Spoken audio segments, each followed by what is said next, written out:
The first thing my mother said when I walked into the lawyer's office was, "Claire, don't make this harder than it needs to be." I hadn't even sat down yet. My brother Mason was already there. So was his wife. And sitting between them was the attorney who had handled my mother's estate paperwork for years. I looked around the conference table. There were 4 folders. One for Mom, one for my stepfather, one for Mason, and one with my name on it. Except mine was the thinnest. My mother wouldn't look at me. That was when I knew something was wrong. 18 minutes later, I learned exactly how wrong. The lake house, the property my grandmother had bought decades ago, the place where I spent every summer of my childhood, was going to Mason. Not me. Not even jointly. Mason. My mother folded her hands on the table. "He's raising 2 children," she said quietly. "He needs stability." I stared at her. I almost laughed. Not because it was funny, because I suddenly remembered every Saturday morning I'd spent driving 3 hours to that same lake house to fix something. The broken water heater, the leaking roof, the property taxes, the insurance, the dock repairs. And for the last 4 years, I'd been paying Mom's household expenses whenever she told me things were getting tight. I'd never asked for the house. I'd never demanded anything. I'd simply believed that when my family needed me, I was supposed to help. Apparently, I'd misunderstood the arrangement. Because while I was paying the bills, they had been deciding what I deserved. The attorney cleared his throat. "Claire, your mother wants you to understand that this isn't personal." I looked at my mother. She finally met my eyes. "Of course it isn't," she said. Then she smiled. And somehow that smile hurt more than the decision, because I knew that smile. It was the same one she'd used every time she'd called me and said, "Honey, could you help us just this once?" Just once. That phrase had cost me 4 years, maybe more. I picked up the folder with my name on it. There was 1 page inside, a letter explaining that I would receive no ownership interest in the lake property. No money, no percentage, nothing. At the bottom was a sentence that made my stomach turn. "Claire has always been financially independent and does not require assistance." I read it twice, then I looked at Mason. He wouldn't meet my eyes. That was interesting, because Mason had never had trouble looking at me before, especially when he needed something. I closed the folder. "Okay." My mother blinked. "Okay?" "Okay." She looked almost disappointed. I stood. The attorney asked if I wanted to discuss anything. I shook my head. "No, I think I understand." I walked out without arguing. No tears, no shouting, no dramatic speech. I drove home in silence. And that night, at 11:47 p.m., I opened my laptop. I pulled up my bank statements. Then I opened a blank spreadsheet. I typed 1 sentence at the top. How much have I actually given them? I thought the answer would make me angry. I wasn't prepared for what it would make me feel. I started with the obvious payments: Mom's mortgage, electric bill, property insurance, groceries, my stepfather's truck payment. Then I remembered the things I had almost forgotten: the $2,800 furnace repair, the $1,900 plumbing emergency, the 6 months of homeowner's insurance I'd covered after Mom said she'd pay me back when things settled down, the money I'd transferred before Thanksgiving because Mason had told her he couldn't help. I kept scrolling. My spreadsheet grew. $600, $1,200, $3,400, $750, $20,100. By 1:30 in the morning, I stopped entering numbers. I just stared at the screen. The total was already over for $47,000. I leaned back in my chair. $47,000. And that didn't include groceries, or gas, or the countless times I'd shown up with my own credit card because somebody said, "We'll figure it out later." I closed my eyes. Then something strange happened. I remembered something Mason had said at Thanksgiving. He'd been standing beside Mom's kitchen island, drinking bourbon, talking about the lake house. He'd said, "Mom's finally getting everything organized. It's going to make things a lot easier for everyone." I'd assumed he meant the paperwork. Now I wondered what else he'd known. I reopened the spreadsheet. Then I did something I'd never done before. I searched my email for every message from my mother containing the words, "payment mortgage insurance," "Mason Lake House." There were hundreds. I started opening them. Most were ordinary. Some were embarrassing. A few made me laugh despite myself. Then I found one from 14 months earlier. The subject line was, "Re-Mason situation." I opened it. It was from my mother to my stepfather, I almost deleted it because the first paragraph looked like an ordinary family conversation. Then I read the last 3 lines, and my hands went completely still. Mom had written, "Claire can't know about this yet. If she realizes how much Mason has already taken, she'll stop helping us." I read it again. Then again. My heart started beating so hard I could hear it. Mason had already taken money. Money from whom? For what? And why was my mother afraid I'd stop helping? I kept scrolling. There was another message in the thread. This one was from my stepfather. Just 6 words. "She won't stop. She never does." I stared at those words until the screen blurred. They weren't talking about me like a daughter. They were talking about me like a resource, a dependable one, a renewable one, someone whose limits they'd never bothered to discover because they'd never had to. I closed the laptop. I didn't call Mom. I didn't call Mason. I didn't tell my friends.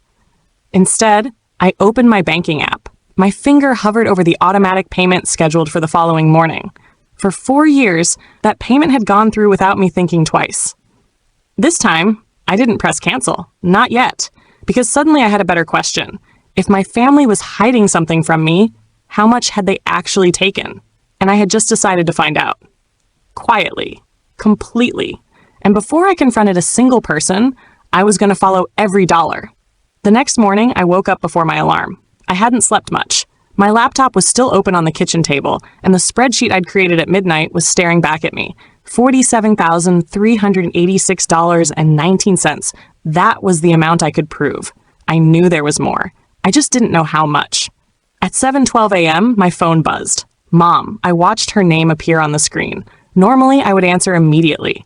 That morning, I let it ring. Then it stopped. 30 seconds later, another notification appeared. Mom, honey, the mortgage payment should come out today.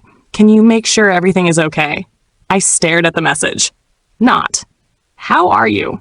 Not what? Did you get home safely after yesterday? Not even I'm sorry about what happened. Just the payment. I opened my bank app. The automatic transfer was scheduled for 8 a.m. For 4 years, I had never questioned it. This time, I canceled it. My thumb hovered over the screen afterward.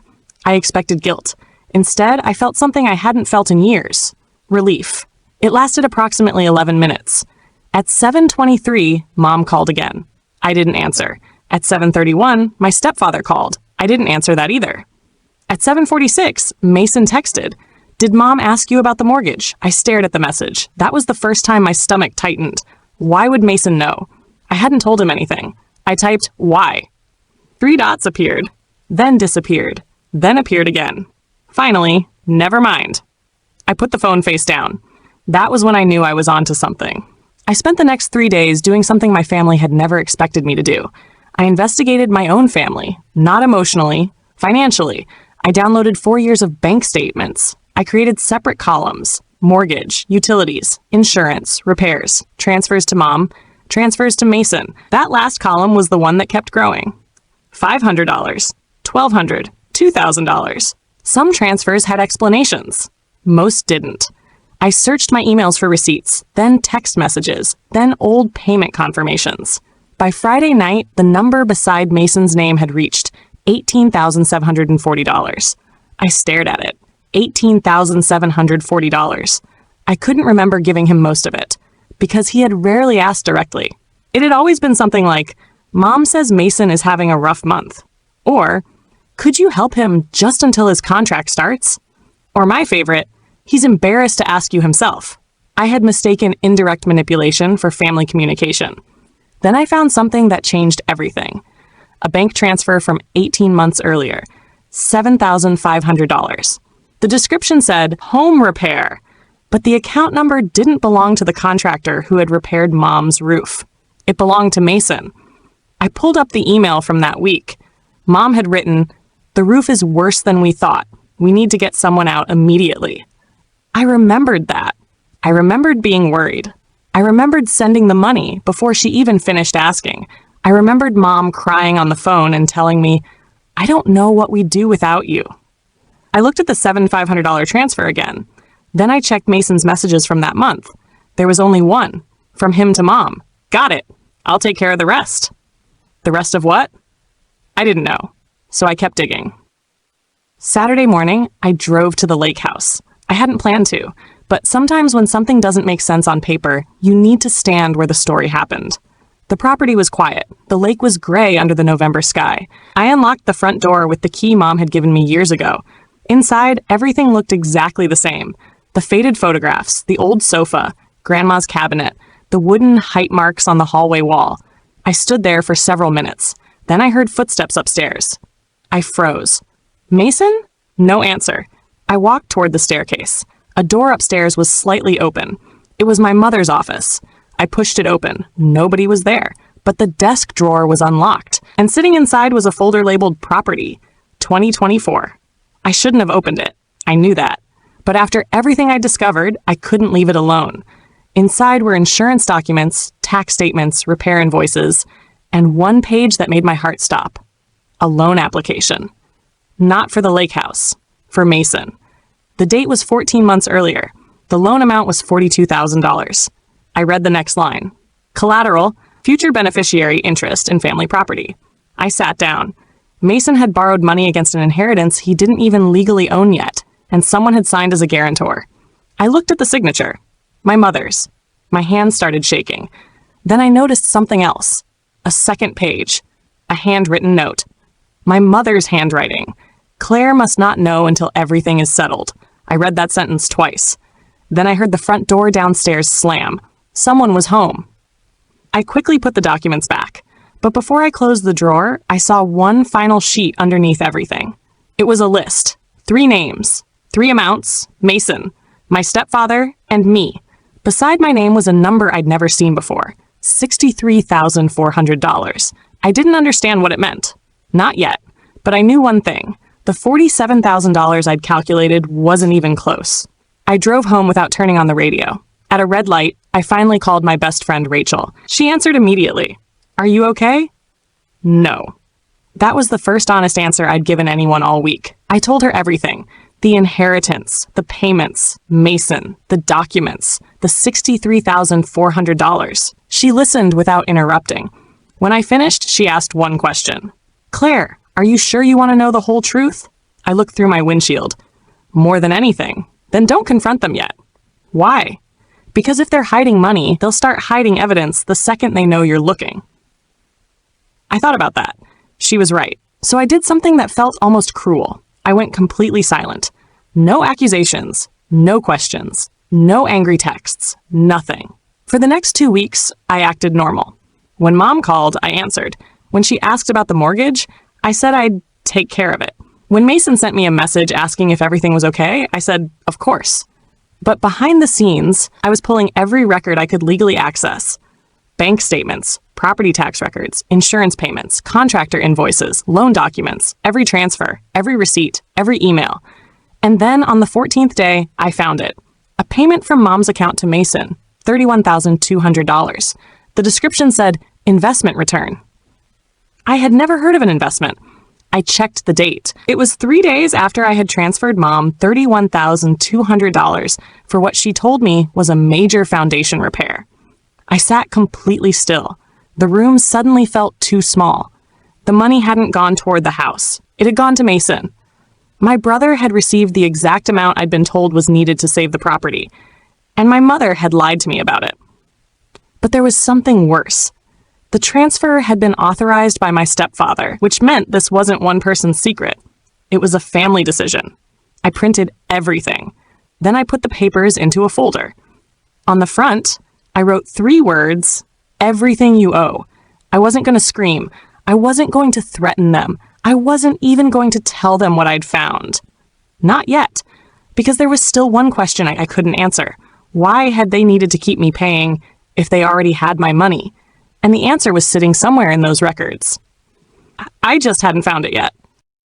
I found the answer at 2:16 on a Tuesday morning. And when I did, I realized my family hadn't simply been taking my money. They had been building a story around it. A story where I was the daughter who wanted to pay. The responsible one. The generous one. The one who could always be counted on. And once I understood that, every conversation I'd had with my mother for the past 4 years sounded different. I started with the $31,200 transfer. I traced it backward. 3 days before I sent that money, Mom had emailed me. The The foundation is shifting. The contractor says we have no choice. I remembered that email. I remembered the panic in her words. I remembered calling her immediately. How much? She had hesitated. Then she'd said, $31,200. I had sent it that afternoon, but the contractor's invoice told a completely different story. The actual repair cost was $8,640, not $31,200. I stared at the invoice, then I looked at the bank statement. The difference was enormous, $22,560. Where had it gone? I kept digging. 2 hours later, I found another transfer, $12,000. Then another, $6,500, then $4,000. Every time Mom had told me there was an emergency, money had eventually moved into an account connected to Mason. I added everything. The number reached $63,400, the exact number I'd seen handwritten in Mom's office. I finally understood what it was. It wasn't money they owed me. It was the amount they'd quietly redirected from me. I sat back in my chair, my hands were cold. For years, I'd thought I was helping keep my mother's house standing. I wasn't. I had been helping Mason, and apparently everyone knew. Except me. The next morning, I made an appointment with a property attorney. I didn't tell him everything at first. I simply placed the documents on his desk. He went through them slowly. Then he looked up. Who owns the property? My mother. Who's named as the future beneficiary? My brother. Have you been paying the mortgage? Yes. How long? 4 years. He looked at me for several seconds. And your mother told you the payments were necessary to keep the property from foreclosure? Yes. He leaned back. Claire, I can't tell you whether your family committed fraud based solely on these documents, but I can tell you this. He tapped the stack. You need to stop assuming everyone is telling you the truth. That sentence stayed with me because I had spent my entire life doing exactly that. Assuming. Mom says she needs help. I help. Mason says he'll pay me back. I believe him. Dad says everything is under control. I trust him. Family says they love you. You don't ask for evidence. You just believe them. That afternoon, I made a decision. I wasn't going to confront anyone until I knew everything. For the next week, I became invisible. I stopped volunteering information. I stopped explaining myself. I stopped sending money, but I continued answering their calls. Mom noticed. Of course she noticed. Claire, did you forget the mortgage? No. Then why hasn't it been paid? I've been reviewing my finances. There was a pause. What does that mean? It means I'm reviewing my finances. Her voice became sharper. Are you angry with me? No. Then why are you acting like this? I looked at the spreadsheet on my desk. Like what? Cold. That word almost made me laugh. Cold. After 4 years of transferring money whenever she asked. After paying bills she never thanked me for. After being excluded from the inheritance. Apparently 2 weeks of silence was enough to make me the cruel one. I have to go, Mom. Claire. I stopped. Her voice softened. You're my daughter. I closed my eyes. There it was, the sentence that had always worked. Not anymore. I know. Then I ended the call. That evening, Mason came to my apartment. I hadn't invited him. He stood outside my door with his hands in his jacket pockets. Can we talk? I didn't move aside. About what? The house. I looked at him. You mean the house you're inheriting? His face changed. Just slightly. But I saw it. Mom's upset? I'm sure she is. She says you're punishing her. I'm not punishing anyone. Then pay the mortgage. I stared at him. He looked genuinely confused that I hadn't immediately agreed. Why is it my responsibility? He laughed nervously. Because you've always done it. That sentence was the most honest thing he'd ever said to me. Not because Mom needs you. Not because the house is in danger. Just because you've always done it. I folded my arms. Mason, how much money do you owe Mom? His expression froze. What? How much? I don't know what you're talking about. 20,000? Nothing. 30? He looked away. I watched him carefully. Then I said, 63,400? His face strained. That was all the confirmation I needed. He knew the number, and he knew I knew. Where did you get that? Does it matter? He stepped backward. Claire, you don't understand. Then explain it. I can't. Why? Because Mom said... He stopped. I waited. What did Mom say? He shook his head. Forget it. He turned toward the elevator. Mason. He stopped. I asked the question I'd been afraid to ask. Did Mom know I was paying for you? He didn't answer. He didn't have to. He left. I stood behind the closed door for almost a minute. Then my phone buzzed. A message from my mother. Your brother came to see you, didn't he? I stared at it. I hadn't told her. Mason had. I typed, yes. Her response came almost immediately. You please don't make him choose between you and the family. I read it twice. Then I laughed. Not because it was funny, because suddenly everything made sense. They weren't afraid of losing the house. They were afraid of losing me as the source of the money. And there was still one piece missing. The $42,000 loan. The mysterious collateral. The handwritten warning. Claire must not know until everything is settled. I opened my laptop again. This time, I searched the property records, and that's when I found a filing I'd never seen before. It had been recorded 8 months earlier. A lien against my mother's lake property. The creditor wasn't a bank. It was a private investment company, and the amount secured against the house was $96,000. I stared at the screen. $96,000. My mother had told me the house was almost paid off. The attorney had told me the property was worth hundreds of thousands, yet someone had quietly placed a $96,000 lien against it. Then I noticed the filing date. It was 2 months before the lawyer's inheritance meeting. Suddenly, the inheritance decision made sense. They weren't simply giving Mason the lake house. They were trying to give him a property that already had a financial problem attached to it. But why? Why would Mason want a house carrying almost $100,000 in hidden debt? Unless he already knew how to get rid of it. I printed the filing. Then I printed the loan documents. Then the $31,200 transfer. Then every payment I'd made. I put them all into one folder. On the front, I crossed out my original words. Everything you owe. Underneath, I wrote, everything you hid. I thought I was finally ready to confront them. Then, at 11:03 that night, my mother sent me a photograph. It was a picture of herself sitting at the kitchen table. Her eyes were red. Under the photograph, she wrote, if you stop helping us now, you will destroy this family. I stared at the message. For the first time, I didn't feel guilty. I felt curious. Because if stopping one mortgage payment could destroy an entire family, what had they built that was so fragile? The next morning, I drove to my mother's house. Not to argue, not to beg, and definitely not to apologize. I had spent 2 weeks collecting evidence, and now I finally understood something. My family wasn't afraid that I would stop paying. They were afraid that I would start asking questions. Mom opened the door. Her face looked exhausted. You actually came. Yes. She stepped aside. I walked into the kitchen. Mason was already sitting at the table. So was my stepfather, Daniel. Nobody spoke. Then Mom said quietly, you're hurting this family. I put my folder on the table. No, I'm finally looking at it. Mason shifted in his chair. Daniel stared at the folder. Mom looked at me. What is that? Everything. I opened it. The first page was the $31,200 transfer. I slid it toward Mom.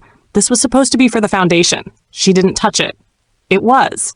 The actual repair cost $8,640. Silence. I placed the contractor invoice beside the bank statement. So where did the other $22,560 go? Mom looked at Mason. Mason looked at Daniel. Nobody answered. I turned to my brother. How much did you borrow against the property? His face tightened. Claire? How much? Daniel finally spoke. That's private. I laughed softly. Interesting. I pulled out the property filing. Because apparently it's private until someone needs me to pay for it. I placed it on the table. $96,000 lien. Mom's eyes widened. I watched her carefully. You told me the lake house was almost debt-free. It was complicated. No. I shook my head. It wasn't complicated when you asked me for money. Mason stood. You're making this about the house. No. I looked directly at him. I'm making it about the truth. He sat back down. Then Mom said something I wasn't expecting. We were trying to protect you. I stared at her. From what? She didn't answer. From Mason? Nothing. From the debt? Nothing. From the truth? Mom's eyes filled with tears. Finally, she whispered, from what would happen if you knew everything? I leaned forward. Then tell me. She looked at Daniel. He nodded. Mom took a breath. The lake house was never supposed to go to Mason. I froze. What? She swallowed. The inheritance meeting was a decision we made because the bank was closing in. I stared at her. The bank? The private lender. She pointed toward the lien. Mason borrowed money using the property as security. I turned toward my brother. You told them you could pay it back. He said nothing. Mom continued.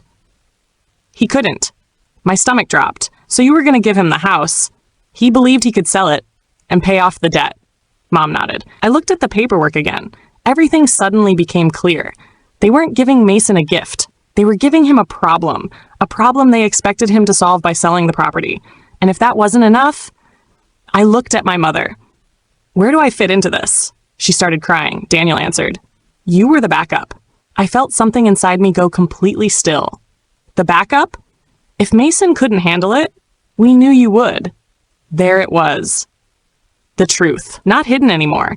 Not dressed up as family. Not disguised as love. They had never planned to leave me the house. They planned to leave me the responsibility. I looked at the three people sitting across from me. For years, I'd wondered why I was always the one who had to fix everything.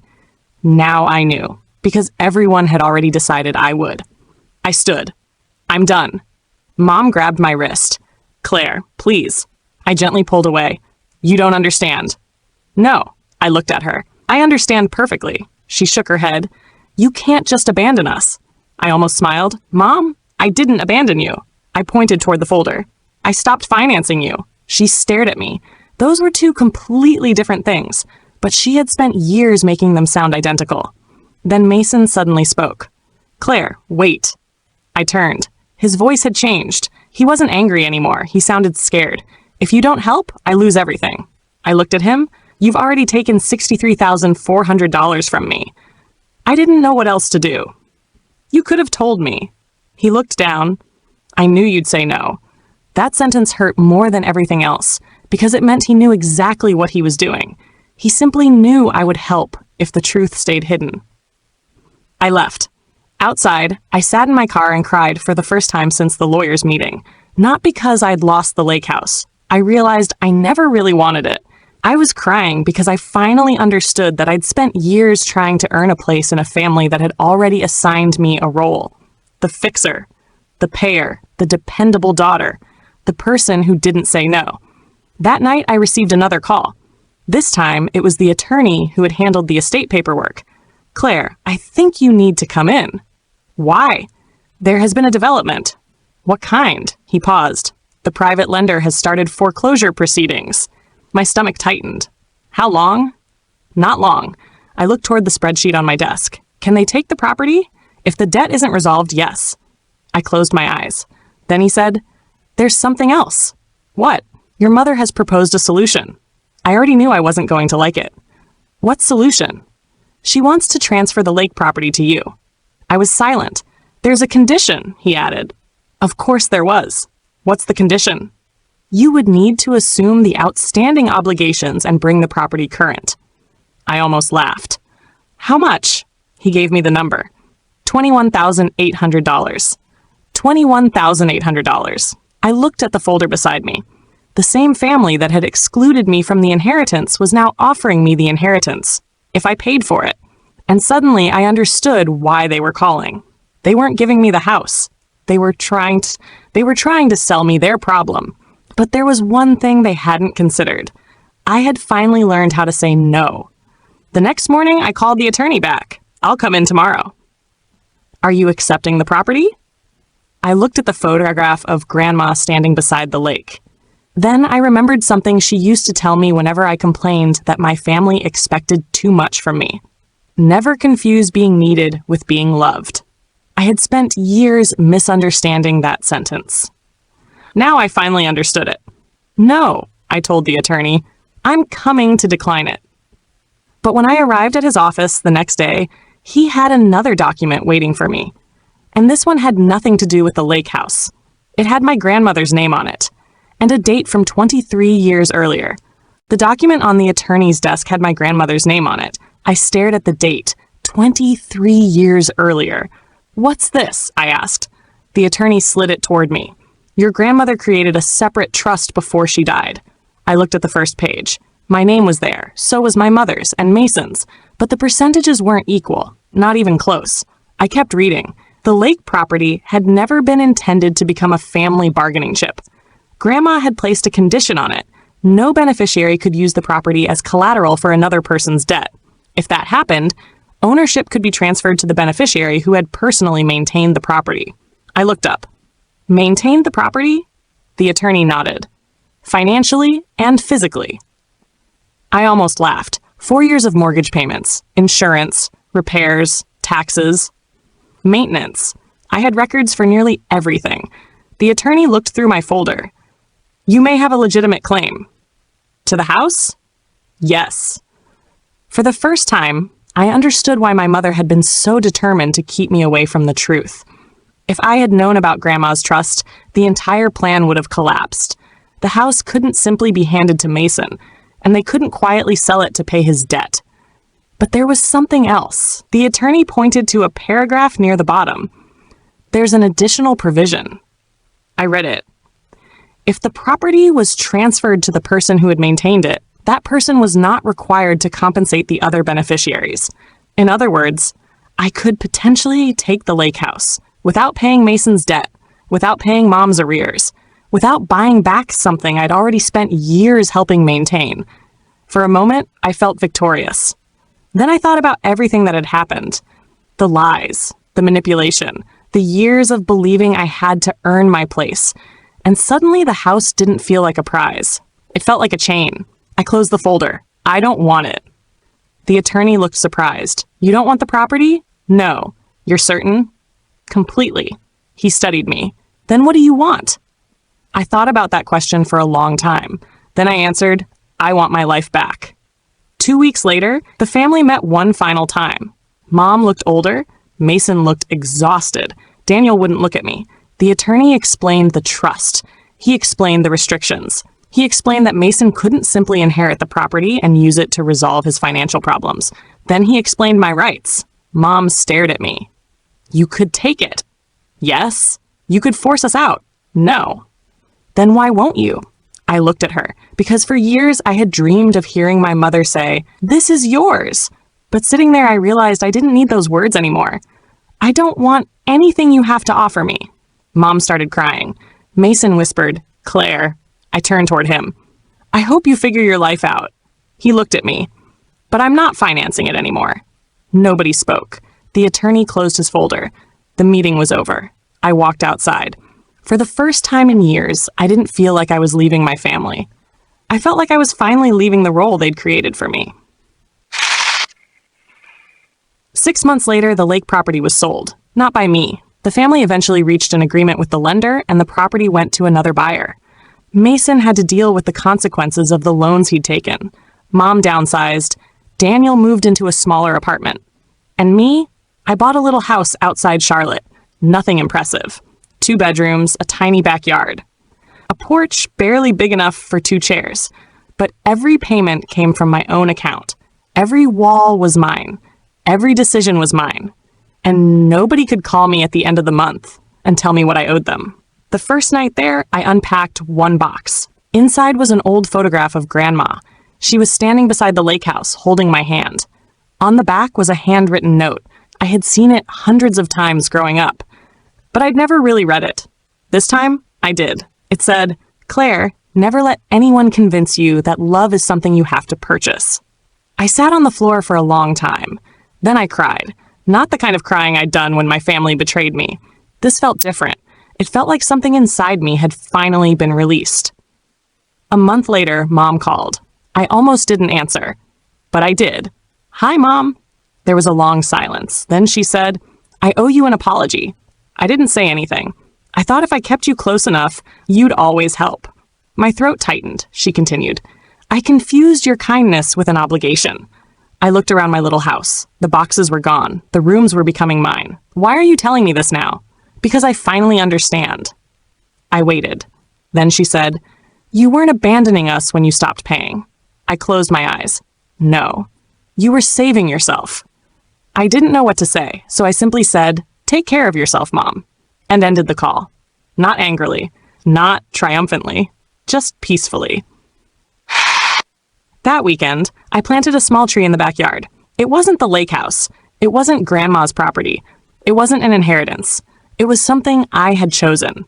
Something nobody could give me and nobody could take away. As I pressed the soil around the roots, I finally understood what my grandmother had been trying to teach me all those years ago. Family shouldn't make you prove your love by destroying yourself for them. And being the person everyone depends on doesn't mean you have to become the person everyone uses. I spent 4 years paying bills because I thought that was what a good daughter did. I spent 2 weeks uncovering the truth because I needed to know whether I had been wrong. And in the end, I learned something worth far more than the lake house. I didn't lose my family when I stopped paying their bills. I lost the version of myself that believed I had to pay to belong. And that was the first thing I ever received from my family, that I didn't have to earn.